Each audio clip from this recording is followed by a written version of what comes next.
अस्सलाम वालेकुम रहमतुल्लाहि व बरकातुहू। हज़रत हमारे नबी सल्लल्लाहु अलैहि वसल्लम महराज के सफ़र पर गए टाइम पर अपने रूह के साथ गए या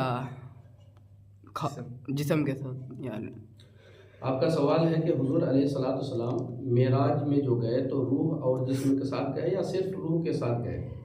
तो उसका जवाब ये है, मुफस्सिरीन किराम ने कई तरीक़े से इसका जवाब दिया। सूरह बनी इसराइल की पहली आयत सुब्हानल्लज़ी असरा का तबसरा करते हुए फरमाया कि हुज़ूर अलैहिस्सलाम रूह और जिस्म दोनों के साथ गए। रूहानी भी आपको मेराज हुई और जिस्मानी भी आपको मेराज हुई।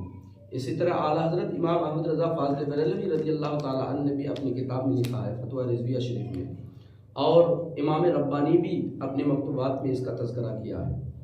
मतलब ये है कि अल्लाह तबारक व तआला की बारगाह में जो हमारे नबी गए हैं तो जिस्म के साथ भी गए हैं और रूह के साथ भी गए हैं। वल्लाहु आलम।